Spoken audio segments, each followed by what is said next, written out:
ഇവിടെ ഒരു കാര്യം കൂടി നമ്മൾ ഓർക്കുക. മഹാനായ അദ്ദാസ് റളിയല്ലാഹു അൻഹുവിൽ നിന്നാണ് റസൂലുള്ളാഹി സ്വല്ലല്ലാഹു അലൈഹി വസല്ലം ഖുർആൻ കോപ്പി അടിച്ചത് എന്നൊരു വ്യാപകമായ വിമർശനമുണ്ട് പുതിയ കാലത്ത്. അദ്ദാസ് റളിയല്ലാഹു അൻഹു ജൂതനായിരുന്നു, പണ്ഡിതനായിരുന്നു, അത്യാവശ്യം വിവരങ്ങളൊക്കെ ഉണ്ടായിരുന്നു. അപ്പോൾ അദ്ദേഹം പറഞ്ഞു കൊടുത്ത കഥകളാണ് ഇതിൽ ചേർത്തത് എന്ന് എൻ്റെ പ്രിയപ്പെട്ട സഹോദരന്മാർ വളരെ ലളിതമായി ഒന്ന് ആലോചിച്ച് നോക്കുക. അള്ളാഹുവിൻ്റെ റസൂലിനെ കണ്ട മാത്രയിൽ അള്ളാഹുവിൻ്റെ റസൂൽ ആർക്കും പറയാൻ സാധ്യതയില്ലാത്തൊരു കാര്യം പറഞ്ഞ മാത്രയിൽ ഇത് പ്രവാചകനാണെന്ന് കരുതിയിട്ട് ഇസ്ലാമിലേക്ക് കടന്നു വന്ന ആളാണ് അദ്ദാസ് റളിയല്ലാഹു അൻഹു. പിന്നെ മൂപ്പരാൾ ഇങ്ങനെ ഖുർആൻ പറഞ്ഞു കൊടുക്കുകയാണെങ്കിൽ പിന്നെ മൂപ്പരെ വിശ്വാസം എന്താവും?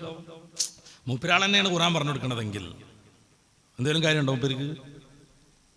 ഏതെങ്കിലും അർത്ഥത്തിൽ അദ്ദേഹം ഖുർആൻ നിർമ്മാണത്തിൽ സഹായിച്ചു എന്ന് ഇവർ പറയുന്നത് പോലെയാണെങ്കിൽ ആ മനുഷ്യൻ തിരിച്ചറിയില്ലേ മുഹമ്മദ് എന്ന് പറയുന്ന ആള് അങ്ങനെ പ്രവാചകനൊന്നുമല്ല, ഞാൻ പറഞ്ഞു കൊടുത്ത വിവരമൊക്കെ പാടെ അവിടെ കൊണ്ടുപോയി തട്ടുകയാണെന്നുള്ളത്. പിന്നെ മൂപ്പരാൾ ഈ രംഗത്തുണ്ടാവുമോ?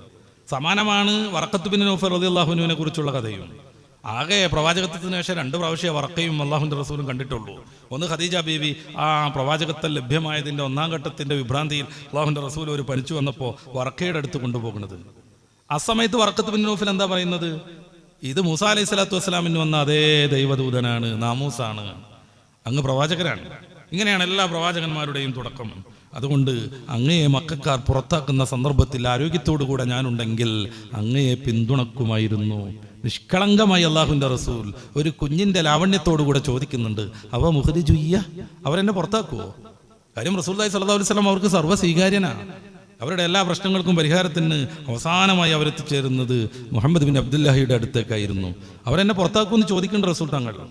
അതെ, എല്ലാവരും ഇങ്ങനെയായിരുന്നു എന്ന് മഹാനായ വറഖത്ത് ബിൻ നൗഫൽ പറഞ്ഞു കൊടുക്കുന്നത്. നമ്മൾ ആലോചിച്ച് നോക്കുക, അള്ളാഹുവിൻ്റെ റസൂലിൻ്റെ പ്രവാചകത്വത്തിൻ്റെ 1-ാം ഘട്ടത്തിൽ അവിടുത്തെ അംഗീകരിച്ച് അങ്ങ് ലോകം കീഴടക്കുമെന്ന് പ്രവചിച്ച് എല്ലാ പ്രവാചകന്മാരും ഇതൊക്കെ നേരിട്ടിട്ടുണ്ടെന്ന് പറഞ്ഞ് ഞാൻ അങ്ങയോടൊപ്പം തന്നെ ഉണ്ടാകുമെന്ന് വാക്കുകൊടുത്ത ഒരാൾ പിന്നെ ഒരു ഖുർആൻ ഉണ്ടായിക്കോളൂ, ഞാൻ കുറച്ച് കാര്യങ്ങൾ പറഞ്ഞു തരാമെന്ന് പറയുമോ?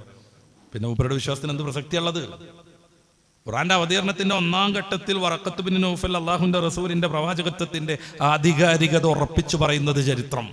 എന്നിട്ട് നമ്മുടെ നാട്ടിൽ ഇപ്പം ഇരുന്നിട്ട് ഇങ്ങനെ ചൊറിഞ്ഞുണ്ടാക്കുക, അല്ലോ വറഖത്ത് ബിൻ നൗഫലിക്ക് ഈ ബൈബിളൊക്കെ അറിയായിരുന്നല്ലോ, തൗറാത്തും ഇഞ്ചീലൊക്കെ അറിയായിരുന്നല്ലോ, അപ്പം മൂപ്പരാൾ പറഞ്ഞു കൊടുത്തതാണെന്നൊന്ന് അടിച്ചാൽ ചിലപ്പോൾ സ്വാധീനിക്കുമെന്ന്. വിശ്വാസികളുടെ മനസ്സും അവരുടെ ഈമാനും എത്രമേൽ ദൃഢമാണെന്ന് അറിയാത്തത് കൊണ്ടാണ് ഈ എക്സുകളൊക്കെ ഇത്തരം ദുരാരോപണങ്ങളായിട്ട് വരുന്നത്. വറഖത്ത് ബിൻ നൗഫൽ ആവട്ടെ അദ്ദാസ് ആവട്ടെ റളിയല്ലാഹു അൻഹുമ രണ്ടുപേരും അള്ളാഹുവിൻ്റെ റസൂലിനെ 1-ാം ഘട്ടത്തിൽ സമ്പൂർണ്ണമായി തിരിച്ചറിഞ്ഞ് 100% വിശ്വസിച്ചവരാണ്. എന്നിട്ട് പിന്നെ അവർ പ്രവാചകത്വം ഉണ്ടായിത്തീരാൻ വേണ്ടി അവർ റസൂലിന് ഇങ്ങനെ ഇൽമു കൊടുത്തിട്ട് ഖുർആൻ ഉണ്ടാക്കി എന്നൊക്കെ പറഞ്ഞാൽ സമൂഹത്തിൻ്റെ മധ്യേ ഇളിഭ്യരാവാനേ വഴിയുള്ളൂ. അതാണ് ഇപ്പോൾ സംഭവിച്ചുകൊണ്ടിരിക്കുന്നത്. സാന്ദർഭികമായിട്ട് ഞാൻ സൂചിപ്പിച്ചതാണ്.